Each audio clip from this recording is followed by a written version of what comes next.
La crypto, c'est un marché qui est tellement émotionnel. Je me souviens quand j'ai commencé en crypto en 2016-2017, moi, j'étais le gars qui achetait les tops puis qui vendait les bottoms. Puis la raison pourquoi, c'est que si on regarde un graphique de trading, généralement, c'est une réflexion des émotions humaines. Il y a une raison pourquoi les gens achètent, il y a aussi une raison pourquoi les gens y vendent. Puis généralement, quand il y a des bonnes nouvelles dans le marché, comme là, on est mi-janvier, il y a eu le ETF qui a été approuvé, le Bitcoin ETF aux États-Unis.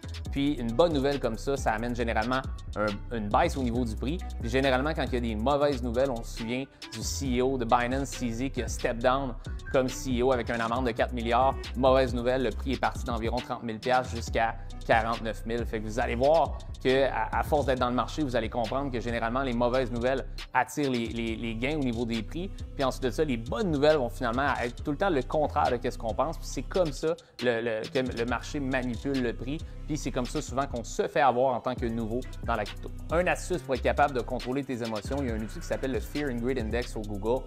Quand l'émotion du marché est en greed qui est avare en haut de 80, c'est le temps généralement de se payer, c'est le temps de vendre. Puis quand le marché est en fear, en peur, en bas de 20, généralement, c'est des très bons moments d'acheter. Fait qu'il faut en faire le contraire de ce que le marché fait. Puis, c'est la raison, dans le fond, pourquoi on a créé Université Crypto, une formation qui s'appelle la formation Élite, qui va t'aider énormément à être capable de naviguer le marché, d'être capable aussi de contrôler tes émotions dans les tops de marché et aussi dans les bas de marché.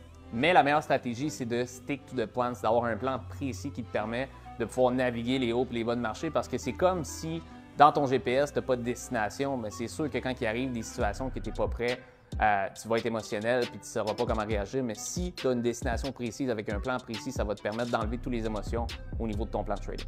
Donc, si ça t'intéresse de construire un plan de trading qui va te permettre de bien réussir dans le marché, écris-moi en privé et on va pouvoir t'aider à faire ça.